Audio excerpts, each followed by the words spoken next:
The lonely walk begins. The early morning air carried a cool bite, the kind that clung to the skin and made every breath visible. The sun had not yet fully risen, but its golden light was already spilling over the distant hills, casting elongated shadows across the quiet, deserted roads. Jeremiah adjusted the frayed straps of his backpack, shifting its weight against his back. It was heavy, not because of books, but because of the responsibility it represented. Inside, nestled between a battered notebook and a half-broken pencil, was a bundle of clothes, a bottle of water, and a single peanut butter sandwich wrapped carefully in an old napkin. A sandwich wasn't for him. His sneakers, tattered and barely holding together, crunched against the uneven gravel as he set out on his 20-mile journey to school. It was a journey he knew well, a journey he had walked every single day, rain or shine, for the past 3 years. Jeremiah was only 10 years old. As he walked, the world around him slowly came to life. Birds chirped in the trees. A few early risers shuffled onto their porches with steaming cups of coffee, and the distant hum of cars on a highway reminded him that life moved fast for those who had the means to keep up. But for him, every morning was the same. One step, another, and another. His house, if it could be called that, was a small broken-down structure on the outskirts of town, its paint peeling, windows patched with cardboard, and a sagging roof that threatened to cave in whenever the wind blew too hard. Inside, his mother, Linda, slept on the couch, still in her waitress uniform, exhaustion etched into every line of her face. She worked double shifts at the diner, sometimes coming home so late that Jeremiah would already be in bed.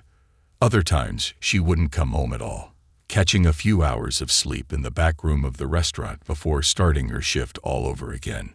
Then there was Isaiah. Isaiah, his little brother, was the reason Jeremiah walked.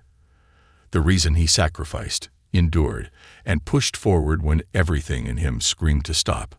Isaiah had been born sickly, his small body fighting battles most children never had to face. Asthma, frequent fevers, and weak bones made him a prisoner of the old creaky bed in their shared room. Their mother did what she could, but medical bills piled up faster than she could pay them. So Jeremiah walked. School was miles away, and there was no bus that reached their side of town. Even if there was, bus passes weren't free, and every penny mattered. Walking saved money, money that went to Isaiah's medicine, to food, to the small, flickering hope that one day things might get better. He passed by the gas station, where the owner, Mr. Lewis, waved at him from behind the counter. He always did, though he never asked why Jeremiah walked alone. Maybe he knew. Maybe everyone knew but didn't say anything. Pity was useless, after all. Pity didn't put food on the table. The first 2 miles were easy. The fresh morning air, the silence before the world fully woke up. It was peaceful. But by the 5th mile, Jeremiah's feet ached, the sharp rocks beneath his soles pressing against the thinning fabric of his sneakers. He had long since stopped counting how many times his feet bled by the time he made it home. It didn't matter anymore. The road stretched long, winding through back streets and past abandoned buildings. A shortcut, one that saved him half a mile, but took him through a part of town where he had learned to keep his head down. The broken windows, the graffiti-stained walls, the occasional figure slumped in the doorway of an abandoned store. It was a part of life. By the 10th mile, the sun was fully up, beating down on his back. Sweat clung to him, dampening the collar of his faded hoodie.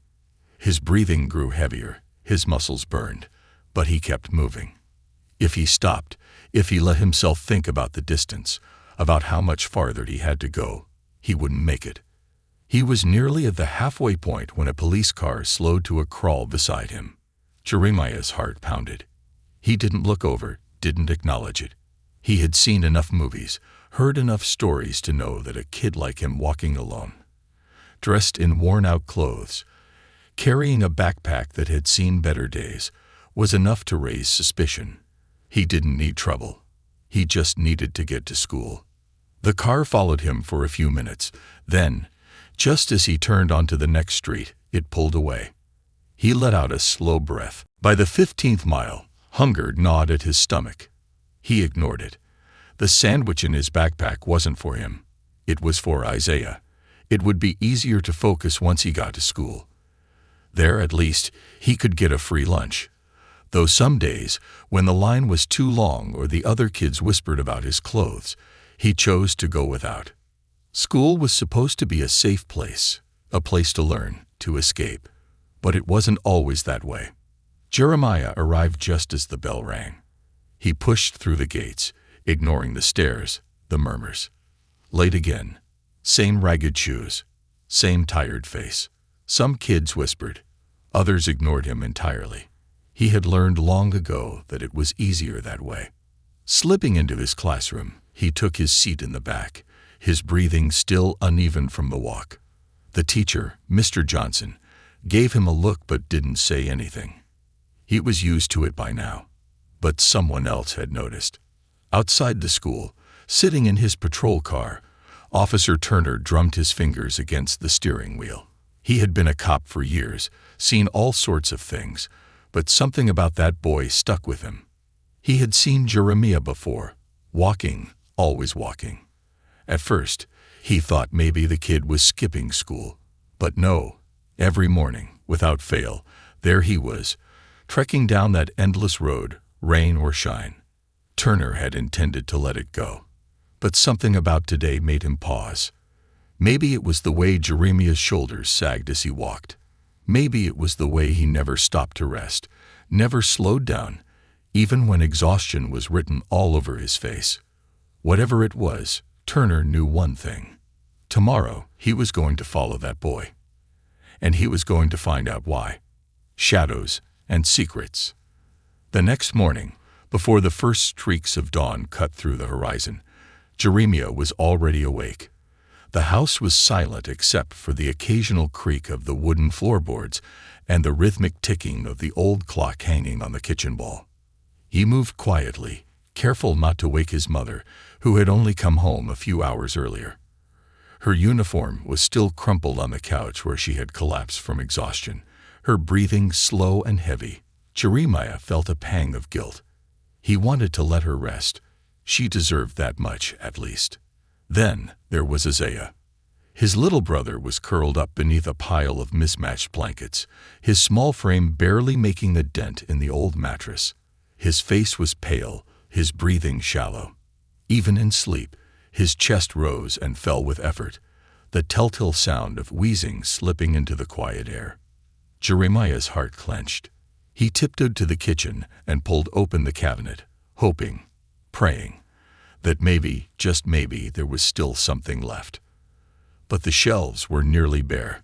A single can of beans, a box of instant noodles, and half a loaf of bread. That was all.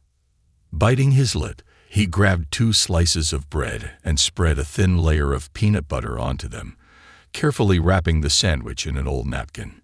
It was the same as yesterday, and the day before that. But today, he had a plan. Jeremiah checked his backpack to make sure everything was in place. A notebook with pages torn out, a pencil that was almost too short to hold, and a few crumpled dollar bills he had saved from odd jobs around the neighborhood. It wasn't much, but maybe it would be enough. By the time he stepped out onto the front porch, the sky was still painted in the deep blues of night. The air was crisp, the quiet almost comforting. And then he started walking. The watchful eyes of Officer Turner. Officer John Turner sat in his patrol car, parked a few blocks away, sipping coffee that had long gone cold. His eyes remained fixed on the street, waiting. He had been doing this job for years, but something about the boy haunted him. It wasn't just the way he walked. Alone, head down, shoulders hunched as if carrying an invisible weight, but the determination in every step, the quiet strength in his stride. Turner had seen kids get into trouble. He had seen kids run the streets with the wrong crowds, searching for belonging in the wrong places. But Jeremiah was different. So today, instead of patrolling his usual route, Turner had decided to follow him. He wanted answers. As the minutes dragged on, Turner's patience wore thin. Maybe the kid wasn't going to school today. Maybe he was sick. Or maybe Turner was just overthinking things. But then there he was, a small figure emerging from the worn-down house, his backpack slung over one shoulder, his pace steady despite the long road ahead. Turner let the boy get a head start before starting his car. He kept his distance, staying just far enough behind that Jeremiah wouldn't notice him. For the first few miles, nothing seemed out of the ordinary. Jeremiah walked with the same quiet focus, the same rhythm in his steps. But then, something changed. Instead of taking his usual route, the boy turned down a narrow alleyway. Turner's brow furrowed. Why would he go that way? It was a rough part of town, an area known for its abandoned buildings and sketchy characters. Turner had been through there enough times to know that it wasn't the safest place, especially not for a kid walking alone. He gripped the wheel, his instincts screaming at him to intervene. But he waited, and then he saw it.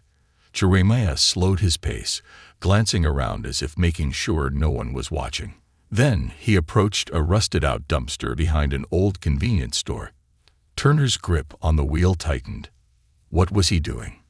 The boy looked around once more before kneeling beside the dumpster. He reached into his backpack and pulled out the peanut butter sandwich, carefully unwrapping it. Then, to Turner's shock, he didn't eat it. He set it down on the ground. A moment later, movement stirred from behind the dumpster. A pair of small hands reached out, grabbing the sandwich. And then a child emerged. A girl, no older than 7. She was thin, dangerously so, with tangled hair and dirt-smudged cheeks. Her clothes were oversized, tattered, barely hanging onto her frail frame.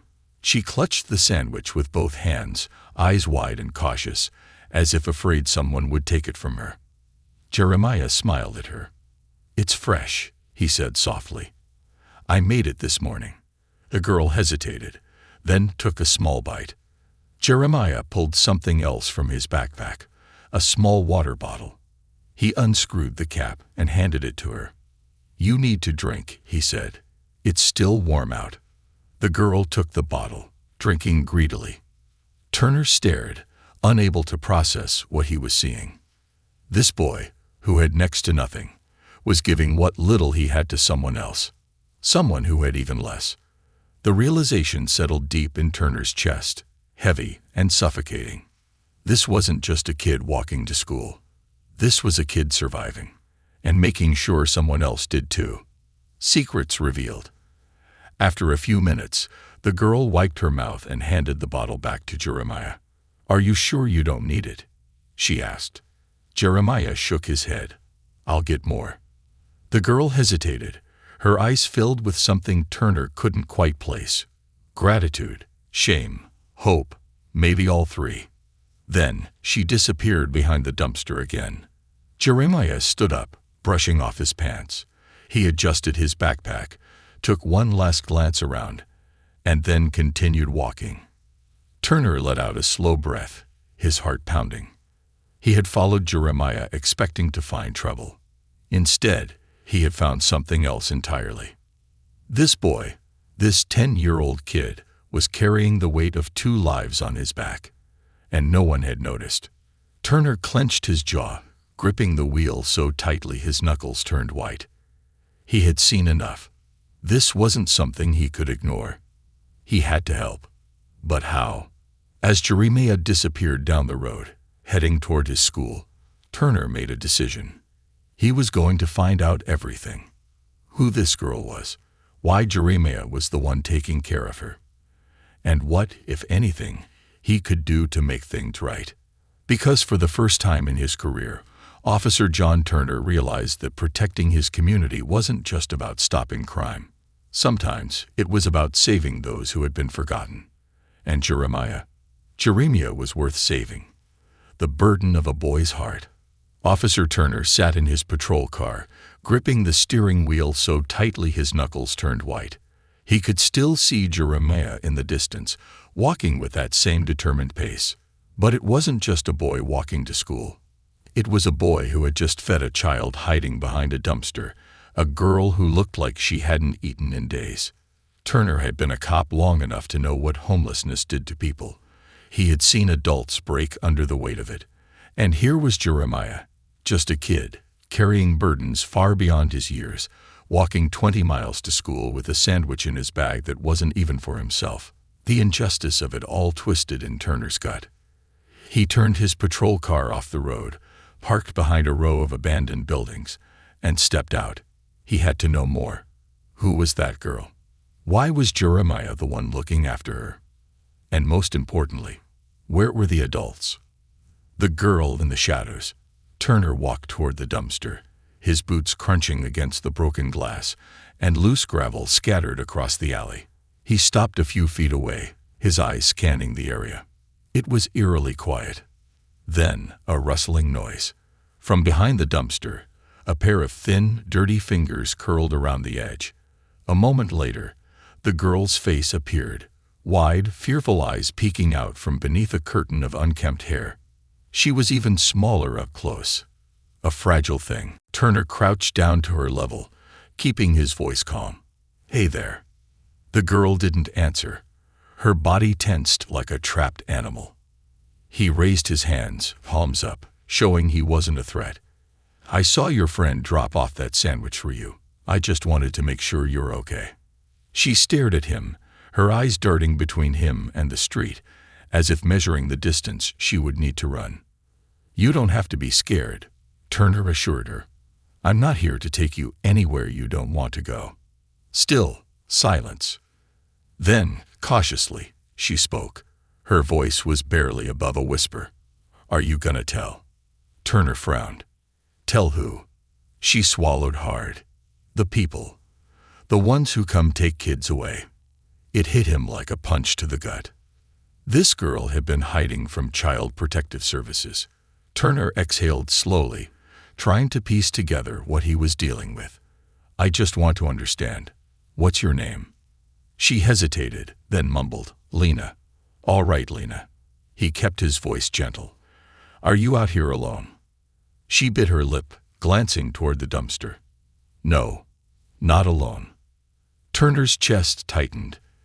"Is there someone else with you?" Lena didn't respond. She didn't have to. A low, rattling cough sounded from behind the dumpster, weak, strained. Turner's stomach dropped. There was someone else, someone who was sick. Jeremiah's world. Meanwhile, Jeremiah was 3 miles closer to school, but his mind was still on Lena. Was she okay? Had she eaten all of the sandwich? He wished he could have done more. But there wasn't much more he could do. He had met Lena weeks ago, purely by accident. He had been cutting through that alley, his usual shortcut, when he saw her and her little brother, Micah, curled up behind the dumpster, shivering in the cold. At first, they had been terrified of him. They had thought he was going to call someone, call the people who came and took kids away. Jeremiah understood their fear.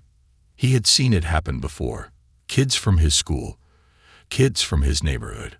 One day they'd be there, and the next, gone, taken by the system. He didn't want that for Lena and Micah. So he did what he could. He shared his food, his water, his meager supplies. He never had much, but what he did have, he gave freely. They were just kids like him. They didn't deserve to be abandoned. But lately, Micah had been getting worse. His cough was bad, really bad. Jeremiah didn't know a lot about sickness, but he knew enough to be afraid. He needed to figure out a way to help them before it was too late. An unexpected encounter. Jeremiah reached school just as the bell rang. His feet ached from the long walk, his stomach empty and churning. He was used to the hunger by now, but it still made it hard to focus. He slipped into class, doing his best to ignore the whispers from his classmates. He could hear them. Same shoes again. Smells like outside. Doesn't he have a ride? It was the same every day. But Jeremiah didn't care. Because as long as Lena and Micah were out there, he had bigger problems. After class, he barely touched his lunch, saving most of it to take back to them later. But as he walked out of the cafeteria, he froze. Standing near the entrance was Officer Turner, watching him. Jeremiah's heart pounded. Had he seen? Did he know? For the first time in years, fear crawled up his spine. Had he made a mistake? Revelations. Turner waited until Jeremiah spotted him, then gave him a small nod, as if silently asking for a moment of his time. Jeremiah hesitated. He didn't trust cops. Cops took kids away, but something about Turner's expression made him pause. There was no anger, no judgment, just concern. Finally, Jeremiah walked over. "You need something, officer." His voice was guarded, careful. Turner studied him for a moment, then sighed. "I saw you this morning." Jeremiah stiffened. Turner continued, his voice calm but firm. "I saw you leave food for the girl behind the dumpster." Jeremiah's heart sank. He didn't say anything. He didn't have to. Turner crossed his arms. "How long have you been helping them?" A beat of silence. Then, Jeremiah exhaled and whispered, "A few weeks." Turner nodded slowly. "And the boy? He's sick, isn't he?" Jeremiah's throat tightened. He nodded. Turner ran a hand down his face, exhaling sharply. "Look, kid, I know you're trying to do the right thing, and I respect that. But this isn't something you should be handling alone." Jeremiah's voice hardened. "I'm not calling anyone on them. I'm not asking you to." Jeremiah frowned.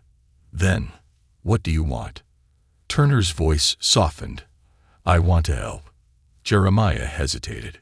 No one had ever said that to him before. Not like this. Not an adult. Not someone who could actually do something.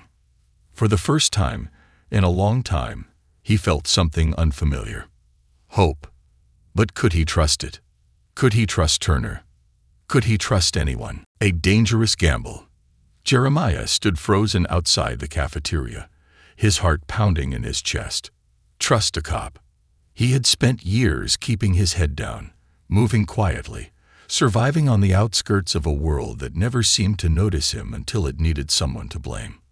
But here was Officer Turner, standing before him, saying something he had never heard from a cop before. "I want to help." He wanted to believe him. But Jeremiah knew better than to believe in things too easily. He clenched his fists, his nails digging into his palms. "I don't need help." Turner exhaled, clearly expecting this response. "Kid, I just watched you walk 20 miles to school and give away the only food you had. You're helping 2 kids survive on nothing. That's not something you handle alone." Jeremiah shook his head. "If I tell you anything, what happens to them?" Turner hesitated. That was all the answer Jeremiah needed. He turned on his heel and walked away. But Turner didn't stop him. He just watched, his jaw tightening as the boy disappeared down the hallway. He had seen this before. The fear in Jeremiah's eyes, the deep-rooted distrust. The kid had spent his whole life believing no one would ever come to his aid, and Turner wasn't sure how to change that. Lena's fading light. That afternoon, Jeremiah made the walk home as quickly as he could. Every step felt heavier than usual. He shouldn't have let Turner see. He shouldn't have stopped. But for the first time in a long time, he had been tired. Tired of carrying the weight alone. By the time he reached the alleyway, the sun was already dipping below the horizon.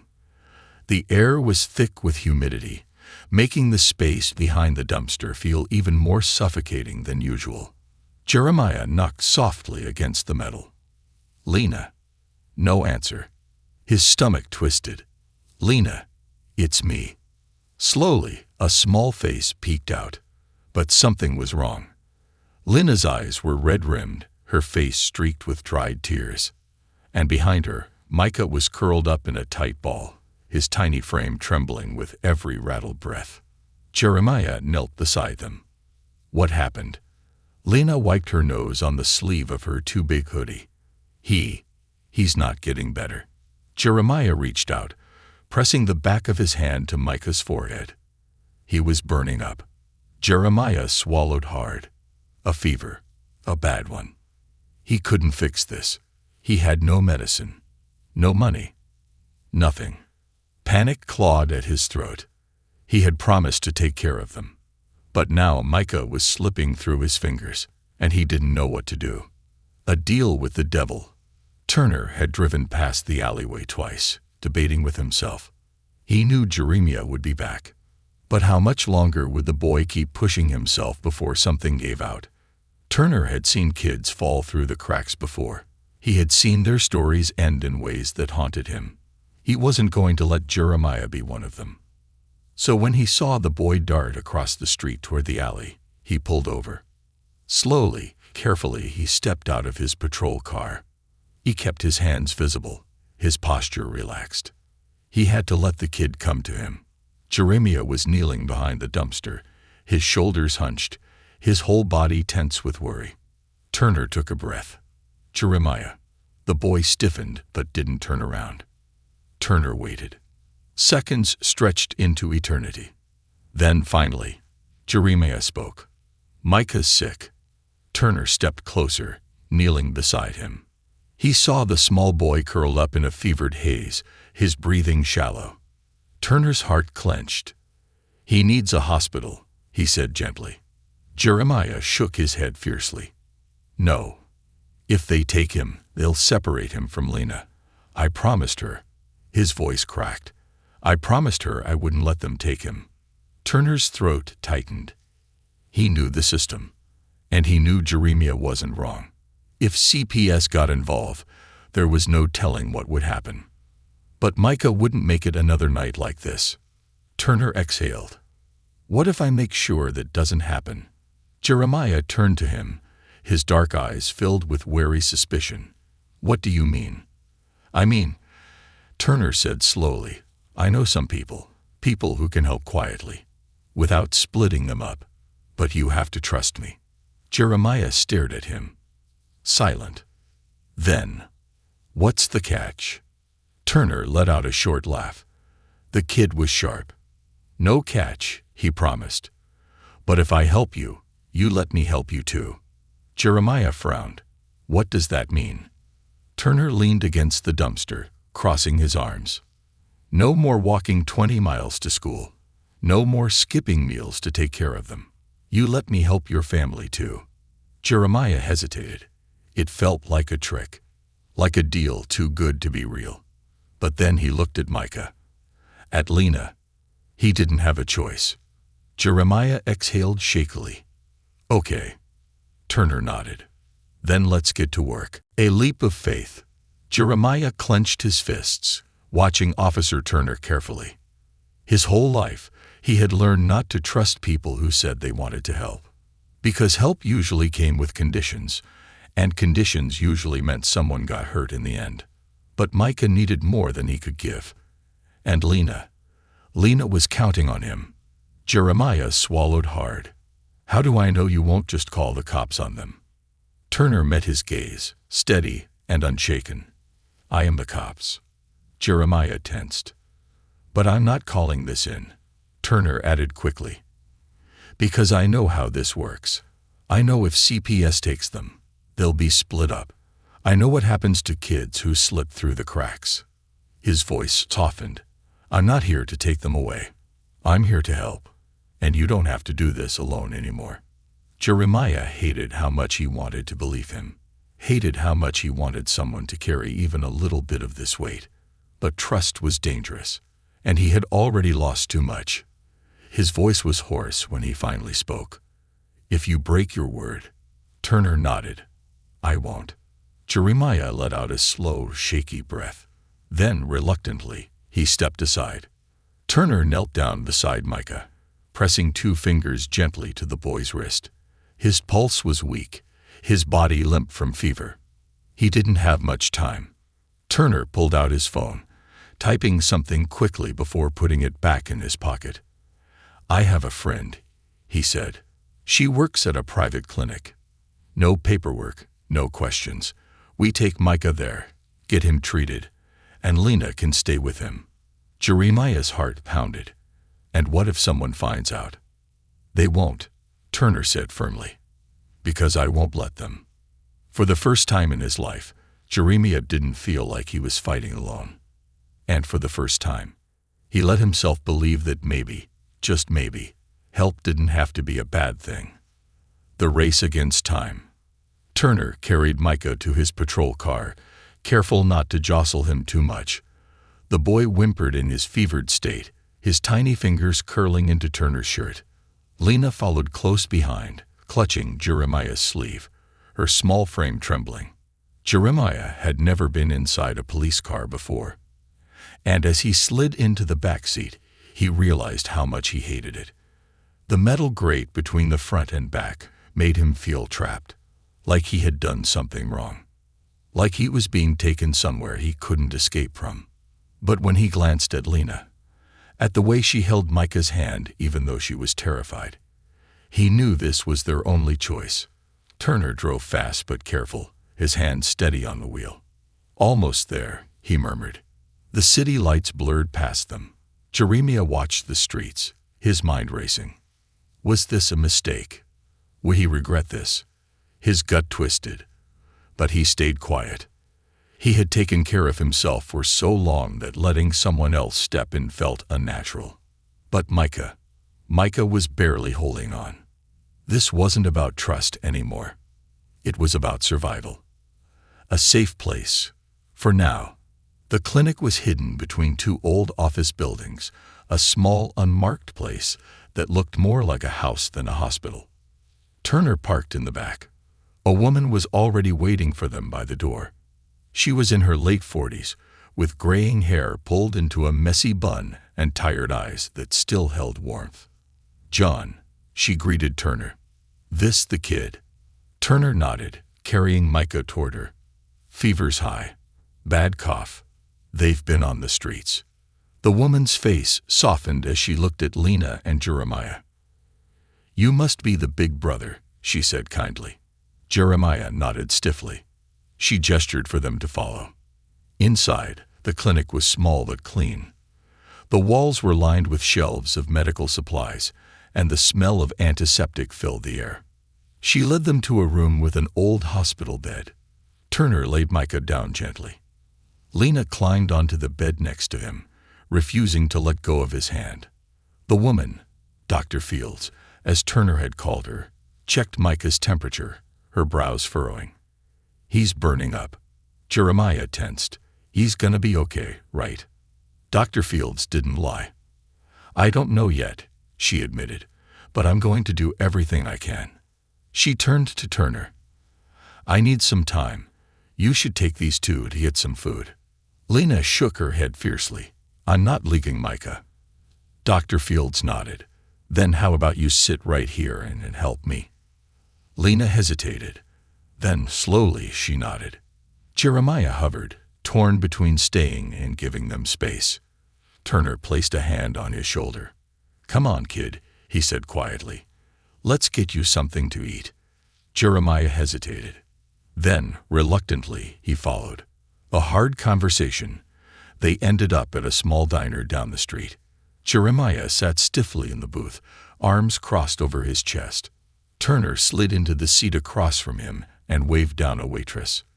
"What do you want?" Turner asked. Jeremiah shrugged. Turner sighed and ordered for him. A burger. Fries. Something with real food.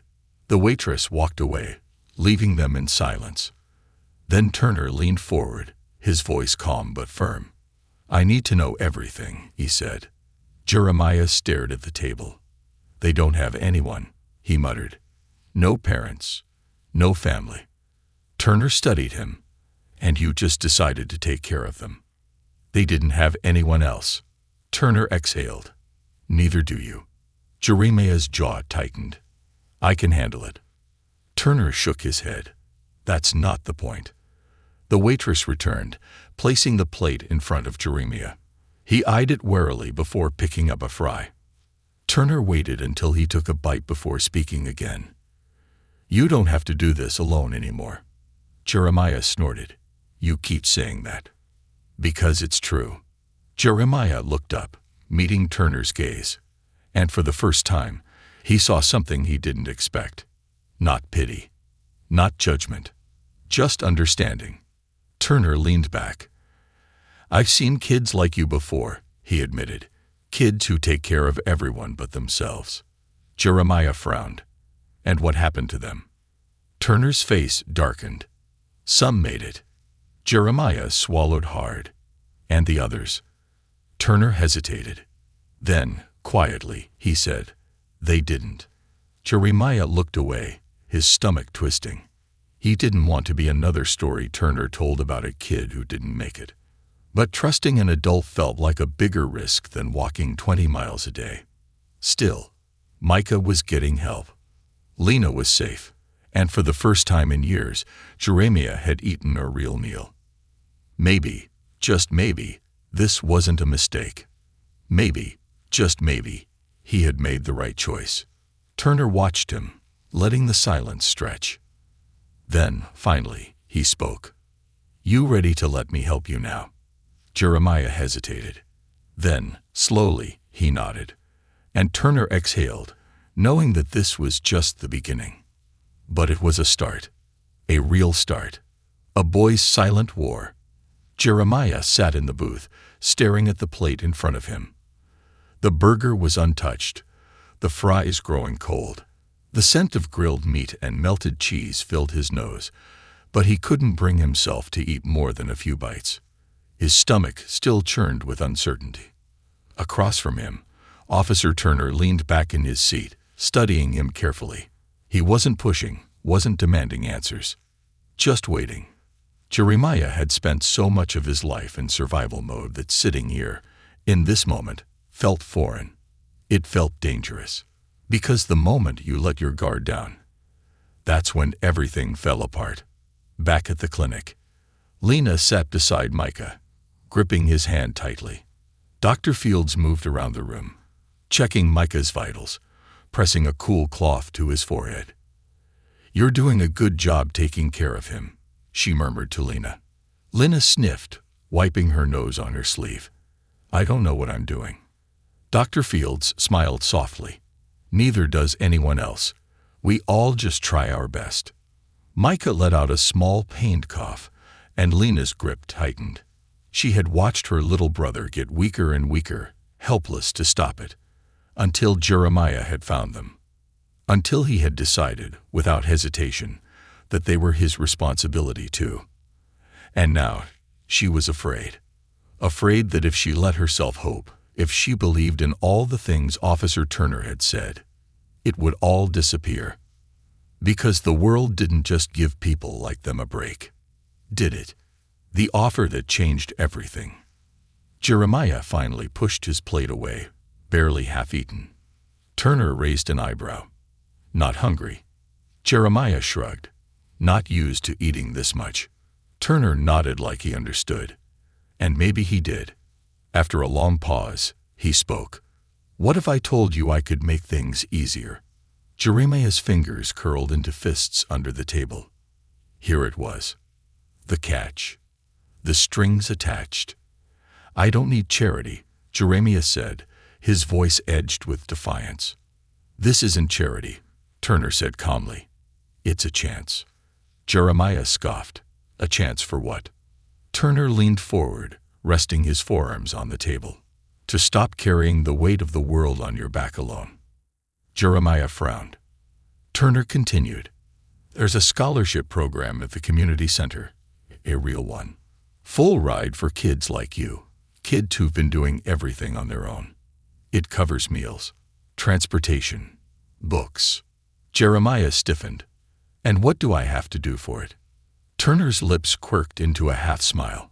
"Keep doing what you're already doing. Go to school. Keep your grades up. Let people help when they offer." Jeremiah was quiet, because that was the hardest part. Letting people help. He had spent years making himself invisible, learning how to survive without relying on anyone. Could he really just accept this? Like it was that simple. Jeremiah's mind raced. Every instinct told him to say no, to push Turner away before things got complicated.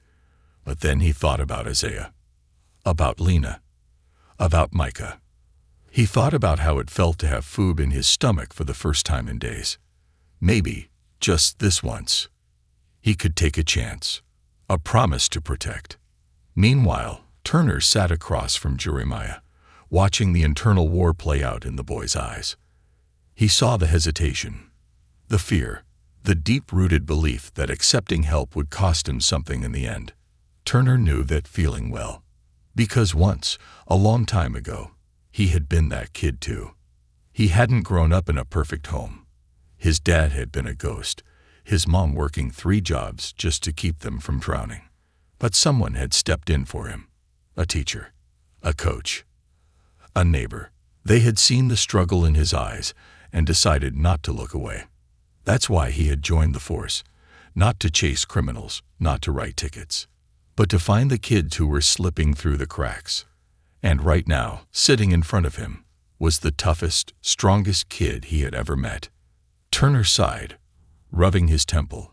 Listen, kid, I know trusting people hasn't worked out for you in the past, but I'm not here to take anything from you. I just want to make sure you get through this in one piece. Jeremiah looked down at his hands. His fingers were calloused, scarred, the hands of someone who had fought too many battles alone. His voice was quiet when he finally spoke. What happens if I say yes? Turner's eyes softened. Then you stop walking 20 miles every day. Jeremiah let out a small bitter laugh. That's a pretty big change. Turner smirked. Yeah, but you've handled worse. Jeremiah exhaled slowly. Then, finally, okay. And Turner nodded, because he knew this was just the beginning. And Jeremiah didn't know it yet, but he had just taken the first step towards something bigger than survival. Something that felt an awful lot like hope, a future worth fighting for. The morning air was crisp, carrying the scent of damp pavement and fresh dew. Jeremiah sat in the front seat of Officer Turner's patrol car, staring out the window as the town passed him by. It felt strange. For years, he had walked the same 20 miles to school, step by step, through sun and rain, pushing forward on nothing but sheer willpower. And now he was sitting in the passenger seat of a police car, moving so fast that the distance that had once felt impossible now passed in mere minutes.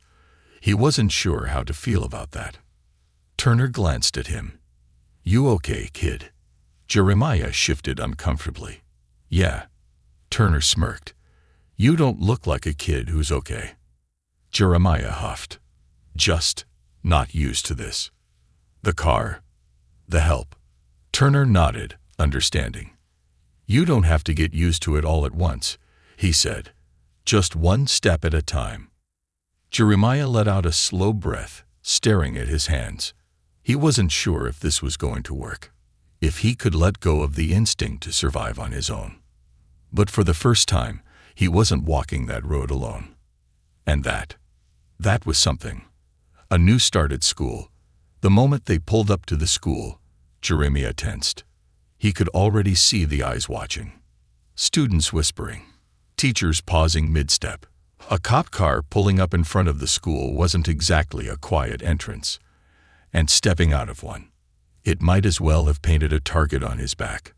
Jeremiah clenched his fists, jaw tightening. He didn't want their pity. He didn't need it. Turner must have noticed, because he gave him a firm pat on the shoulder.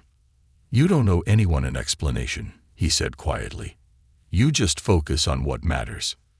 Jeremiah exhaled sharply, nodding. He pushed the door open and stepped out. Heads turned. Whispers spread. But Jeremiah ignored them. He adjusted his backpack, the same worn-out one he had carried for years, and walked into school like he had every other day. Like he was just another kid. And for once, that was enough. The breaking point. Meanwhile, across town, Officer Turner sat in his patrol car, debating his next move. He had promised Jeremiah he wouldn't push too hard. But something about this whole situation still gnawed at him. Lena and Micah were safe for now, thanks to Dr. Fields.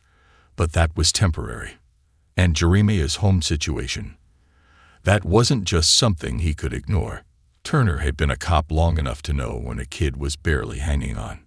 Jeremiah might have been strong, stronger than most grown men he knew, but strength had its limits. And Turner was done watching him drown in silence. So he made a decision, one that would change everything. He turned on his radio. "Dispatch, this is Officer Turner. I need to check on a residence." There was a pause, then a crackled response. "Go ahead." Turner exhaled. "Requesting a welfare check on a minor. Address is." He hesitated. Then, finally, he said Jeremiah's address. And from that moment on, nothing would ever be the same. The truth comes to light. Jeremiah came home that afternoon, shoulders heavy with exhaustion. School had been the same as always, teachers giving him looks, kids whispering behind his back. But it didn't matter. What mattered was making sure Isaiah was okay, and making sure Lena and Micah had what they needed. He walked up the steps to his front door, reaching for the handle, and froze. Something was wrong. The door was slightly open. His heart pounded. He pushed it open, and his stomach dropped. Inside, the small living room was in chaos, papers scattered, drawers pulled open. And his mother. His mother was sitting on the couch, her head in her hands. Across from her, Officer Turner stood, and next to him, a social worker. Jeremiah's blood ran cold. His mother looked up, her face pale. "Jeremiah," she whispered. He didn't move. Couldn't move. No. No. No, no. This couldn't be happening. Not now. Not after everything. Turner met his eyes. "Kid." Jeremiah took a step back. "I told you not to." His voice cracked. Turner held up his hands. "Just listen." Jeremiah didn't want to listen. Didn't want to hear anything. Because he knew how this ended. It ended with him and Isaiah being taken away. It ended with Lena and Micah disappearing forever. It ended with everything falling apart. His breath came fast and sharp, panic clawing at his throat. "Jeremiah," his mother said softly, standing up. "It's okay." But he could hear the fear in her voice. And that was enough. He bolted, running from the inevitable. Turner cursed under his breath. Damn it. The social worker looked at him. "Should I?" Turner shook his head. No. He was already moving, following the direction Jeremiah had run. Because he knew this kid, and he knew exactly where he was going. He found him in the alley behind the gas station, where it had all started. Jeremiah was leaning against the brick wall, hands gripping his head, breathing ragged. Turner approached slowly. "You done?" Jeremiah didn't look up. Turner sighed. "I didn't call them to take you away, kid." Jeremiah laughed bitterly. "Then what the hell did you do?" Turner crossed his arms. "I called them to help your mom." Jeremiah stiffened. Turner continued. "She's been working 3 jobs, barely keeping the lights on, trying to keep you and Isaiah fed. That's not how this is supposed to be." Jeremiah swallowed hard. Turner's voice softened.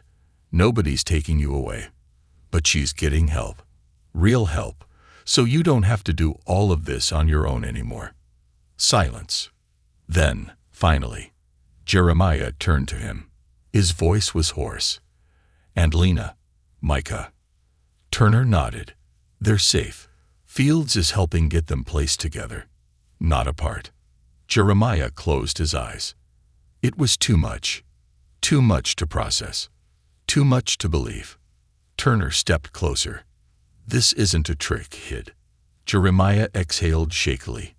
And then, finally, he let go of the breath he had been holding for years. Maybe, just maybe, things were going to be okay. For the first time in his life, he wasn't alone. Epilogue. The road ahead. Weeks passed. Jeremiah didn't walk to school anymore. His mother had a new job, a better one. Isaiah had medicine, and Lena and Micah, they had a home. It wasn't perfect. But for the first time, Jeremiah wasn't just surviving. He was living. And as he rode his new bike to school, Feeling the wind against his face, he realized something. Maybe, just maybe, the road ahead wasn't as lonely as he thought. Maybe it was leading somewhere worth going. And this time, he wasn't walking it alone.